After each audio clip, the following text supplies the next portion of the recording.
Oki nistawana go kapi sumahaka. In English, it's Running Coyote, and I'm also known as William Singer III. And I reside here on the Kainai Nation, and I live in the Bullhorn area. So, so going back to about maybe 4 years back, the college is one of the first institutions I started to work with where they develop an action plan, and so through the TRC they had all of these things they wanted to start fulfilling, and one of them was our like inclusion of our knowledge in the system there, because they're two separate. And one of the things that I was tasked with there was to initially it was some artwork. So I'm an artist as well, and they commissioned some artwork, and then that artwork has a lot of different symbolism and meaning into that. So since then so I've helped them develop the Iskini Kuliwal, and so from there, so we've got this ongoing relationship where they're, having that out there really shows, our knowledge, and that our knowledge is not contained within a building. Our knowledge is more than just sitting in a classroom.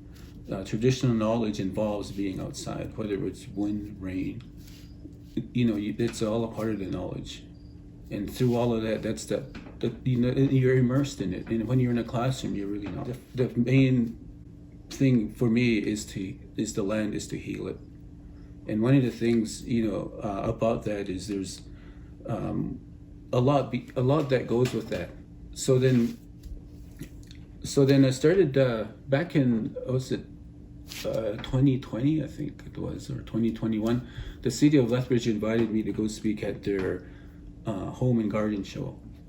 Yeah. So at first I hesitated. I found it strange, and then they explained it to me, and they started talking to me about what they're doing in terms of reconciliation. So the group that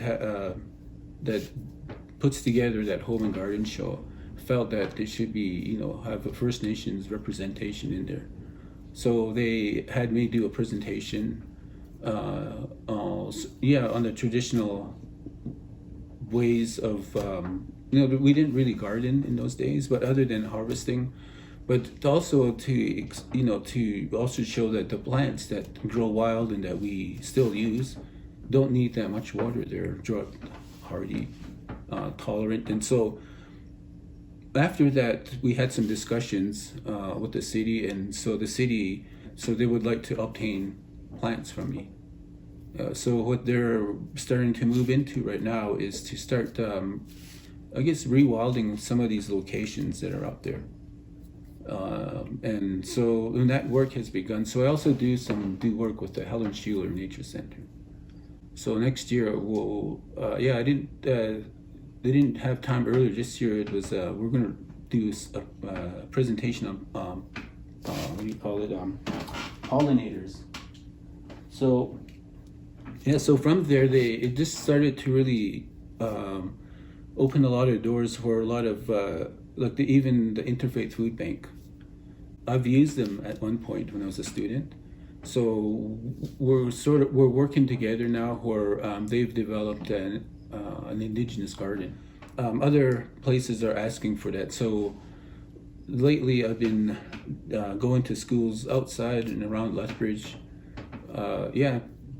doing a presentation or having a class on Blackfoot science. Yeah, so in reality, a lot of the work that is done traditionally is all based on Blackfoot science. So basically, the school called that on me, but they call me a science teacher. But basically, that's what we do. So I teach at Opagutsin Early Intervention, and Opagutsin means all children. So we have a lot of they work with a lot of the different agencies in the city. So from there, it's given me the opportunity to work with these other agencies that are working towards inclusion. And so earlier today, my brothers were sitting in here, and we're having a discussion. about reconciliation. And so the question I was asked, why is this, why do people ask of this and want to know? I told them, well, a lot don't know how to approach it, don't know how to, I guess, I don't know, maybe say sorry or something. They don't know how to approach it. They told me, and that's something that I could see really hard for someone that doesn't live here, an outsider, to try to read. It's hard. I told them, but the work that I'm involved in is that we're creating these understandings of each other. That we've been here long enough. We should really know about each other.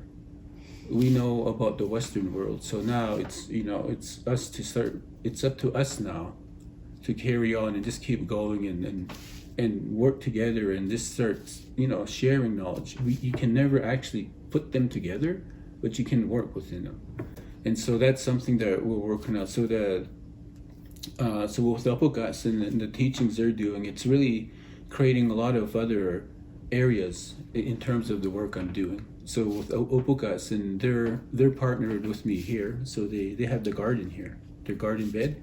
They have garden beds in the school, so the children are being taught how to be horticulturists. The greenhouse back here will have a section for them. So, and even with that too, there's the interest in that is like other like non-native schools, and these are same thing. They're preschool, so it's 3-year-olds to 5-year-olds I work with, and I have an after-school class. It goes up to 8-year-olds, I believe, or 7. I just so I have 5 classes. So each of those classes are basically to teach the kids. But what the interesting part of it is that they're learning things that you only learn in post-secondary or high school, which is so when you get into high school, then you start learning about horticulture, agriculture, and same with you can get degrees and whatever, PhDs in it, but what is not really known is like what our type of horticulture. So, and since we're moving into that horticultural phase, and the kids are being the ones that are actually doing a lot of the work, because they're the ones that are planting the seeds. They're the ones that will be that will be left. What this Nabi's garden is for.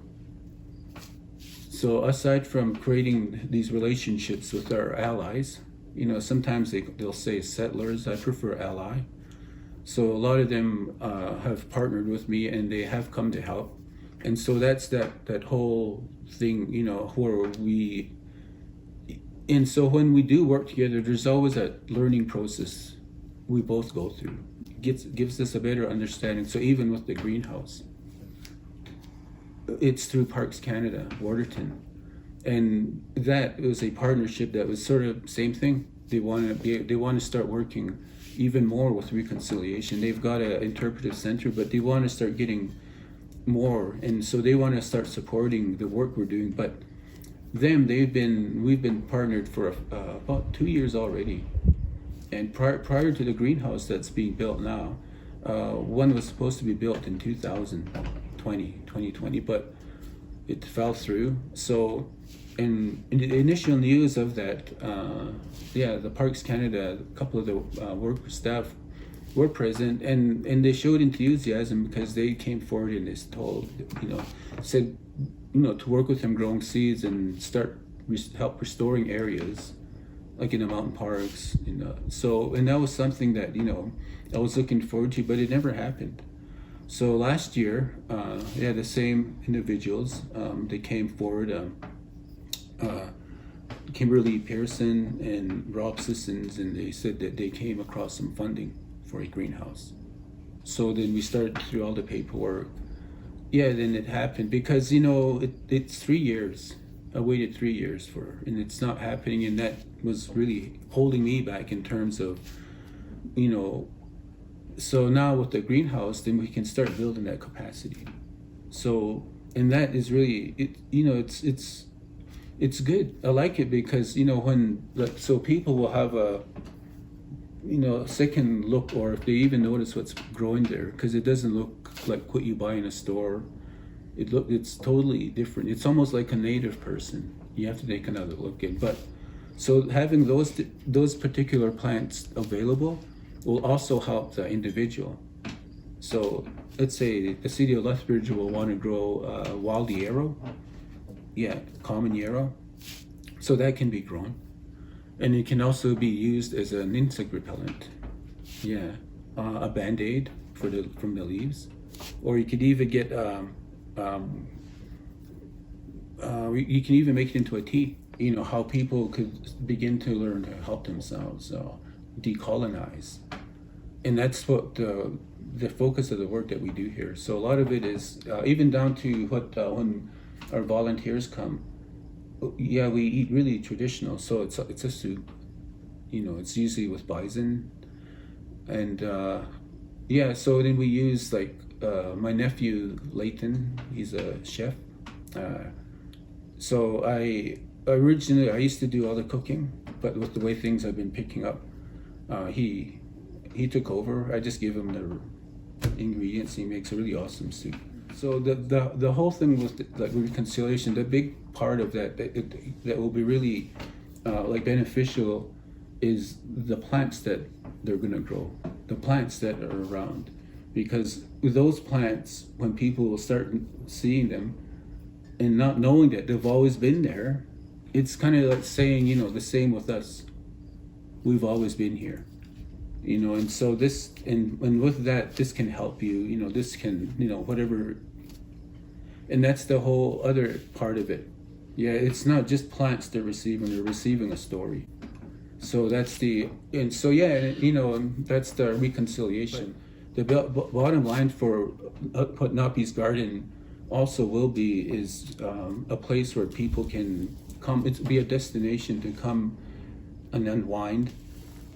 So like with the youth camps I had earlier this summer, they were quite successful. So I had a total of 4 day camps. So we're looking into starting ours next year. So those will be day and evening camps. And it even extends to like off-reserve organizations. So that's something that we're also doing, because with that, you know, there's a lot of non-natives that are, so if you see the photos on Instagram, a lot of those people work on different capacities, teachers, naturalists like with CPAWS, Old Man Watershed Council. So a lot of them, their participation is with their reconciliation. Like they want to learn, you know, so they're making their way up to, you know, to here to learn, and that's the other thing too, you know. So there's so much like these plants bring people together, and that's what will really help, like with reconciliation, and that's the root of what's happening. The result.